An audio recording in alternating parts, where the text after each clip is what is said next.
Je connais un homme dans une ville bretonne qui était autrefois cadre dans une grande entreprise privée.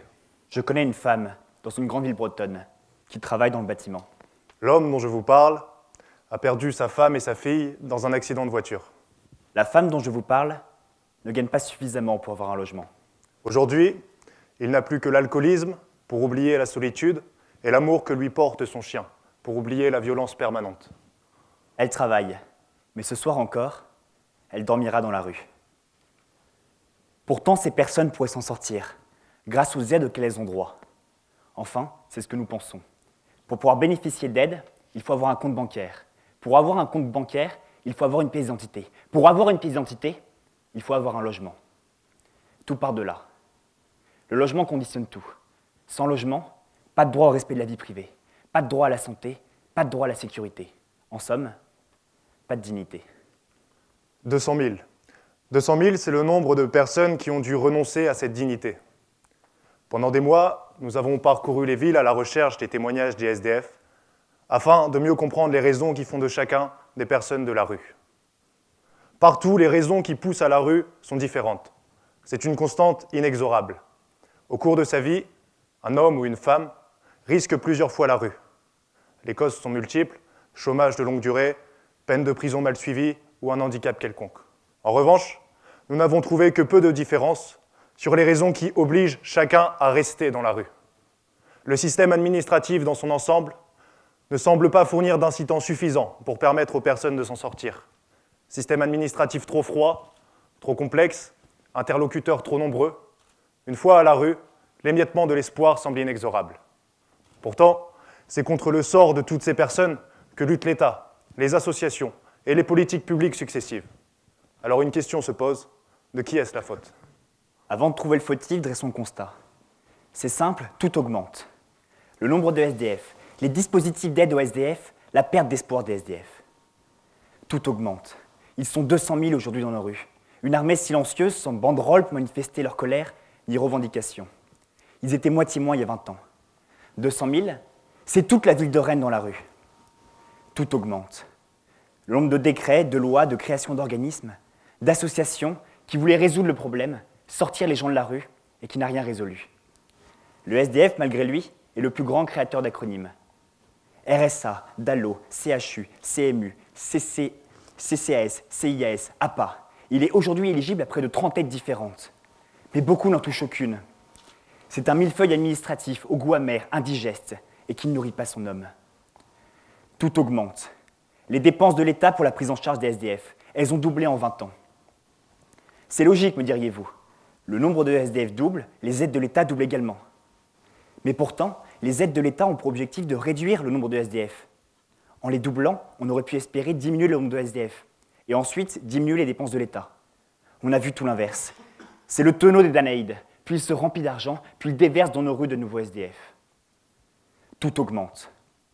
Le désespoir quand l'espoir s'émiette. 6 SDF sur 10 n'appellent plus le 115, n'ont même plus le courage de demander un logement. Philippe Varin appelle cela le phénomène de non-concernement. C'est le fait de perdre la notion même d'avoir des droits. Le système favorise le renoncement. Comme pour Ulysse, les vents sont souvent contraires. Il s'ouvre des papiers à remplir, des attestations à délivrer, des adresses à donner, qui les repoussent petit à petit loin du rivage du salut.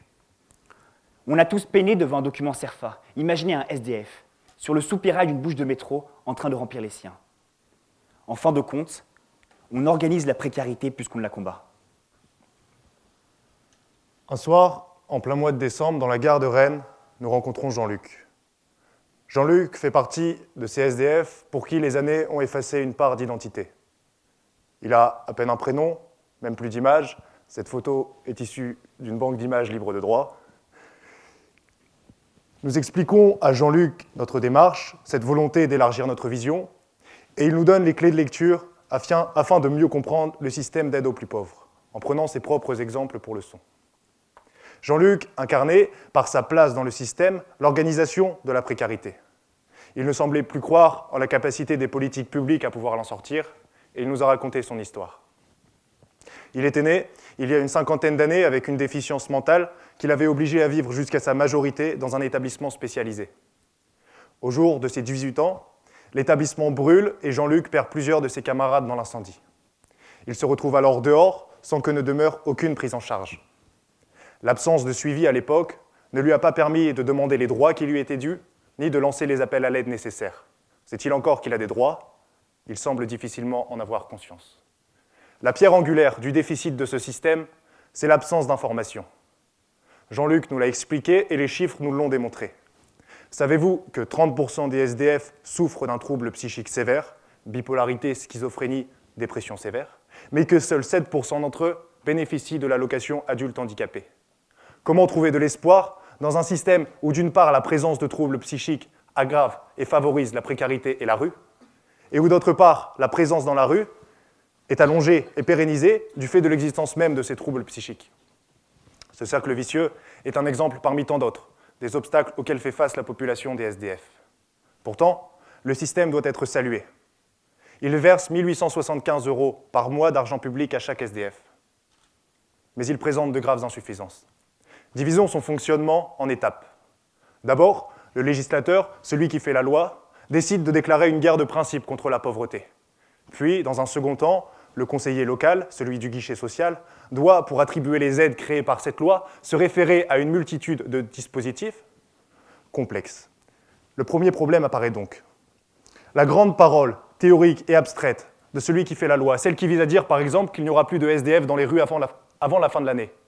Cette parole-là se traduit dans la réalité par une multitude de dispositifs dont la complexité pour le SDF n'est pas toujours appréhendée par le législateur. Autre problème, la relation entre le conseiller et le SDF, elle est profondément inégalitaire. Elle se situe toujours sur un registre technique, le rendez-vous impose une temporalité contraignante, et le SDF fait face à une multitude d'interlocuteurs toujours différents. Alors, celui qui fait la loi, constatant la faible efficacité des moyens mis en œuvre au regard de leur trop grande complexité, décide à nouveau de déclarer une guerre de principe contre la pauvreté, avec de nouveaux objectifs, et l'histoire se répète. Nous avons rapidement compris la vision que Jean-Luc avait de ce système. Comme un Ulysse, à l'Ithaque inatteignable, privé à jamais du confort d'un foyer et de la chaleur de ses proches. Pourtant, un nouveau paradigme est possible. Un nouveau paradigme est possible si l'on sort de la logique dans laquelle on lutte seulement contre le fléau de la précarité sans jamais la chasser. Un nouveau paradigme est possible si on décide de passer au-delà de la simple bataille du symbole et que l'on s'en penche concrètement sur les droits et les aides que l'on attribue à chacun. Ainsi, nous repenserions la manière d'appréhender la pauvreté. En France, retrouver un logement est le dernier palier d'un long escalier. Pour le gravir, pas d'ascenseur, mais de nombreuses marches, si raides, glissantes et vermoulues que seule une poignée d'entre eux parvient à les gravir. Chaque marche est un dispositif d'aide. La première, c'est le logement d'urgence. La deuxième, un logement transitoire. Et la troisième, le Graal, c'est le logement social. La progression est lente. Les chutes sont nombreuses. Alors, on recommence l'ascension. Ces Ulysses de la rue mettent des années à rentrer chez eux. La logique est dite incitative. On te donne un logement, mais que pour une courte durée. 5 mois pour faire tes preuves. Sinon, tu repars à la case départ, la rue. L'erreur de notre système est de faire du logement un but ultime, un horizon lointain, si dur à reconquérir. Car sans logement, point de salut, tout part de là. Toute vie sociale et professionnelle dépend d'un chez-soi, si dur à reconquérir. Le logement conditionne tout, nos droits, notre dignité. Or, le système est un cercle vicieux, où le logement est à la fois la ligne d'arrivée et l'unique moyen de la franchir. Nous proposons alors de renverser la logique, de faire du logement, non pas le point d'arrivée de ce long chemin de croix, mais le point de départ de la resocialisation. De faire du logement non plus une finalité, mais un moyen de sortir de la misère. Notre proposition s'inspire de ce que fait la Finlande. Elle procure à tous les SDF un logement pour une durée indéterminée et sans condition. Ils peuvent alors, à l'abri des maux de la rue, reconstruire progressivement le fil de leur vie. Cette politique est un véritable succès. La Finlande fait des économies. 10 000 € par an et par SDF. En frais de santé, en intervention de police et en aide sociale. Les délais de réinsertion sont plus courts et les rechutes moins nombreuses. En guise de conclusion, Jean-Luc nous avait dit « Et si finalement, ce n'est pas le système lui-même qui nous maintenait dans une condition d'assistés, face à cette société qui nous condamne comme des assistés ?» Un nouveau modèle est possible, une alternative peut voir le jour. Le modèle du logement avant tout, le logement comme un moyen et non comme une finalité. Mais pour réussir ce changement, nous devons tous changer notre manière de percevoir les SDF. Il faut passer d'une logique d'apitoiement à une logique de soutien et d'assistance et de réinsertion. Sans cela, nous resterions dans une politique qui maintient à la surface de la pauvreté et qui se refuse à la chasser définitivement. Merci beaucoup.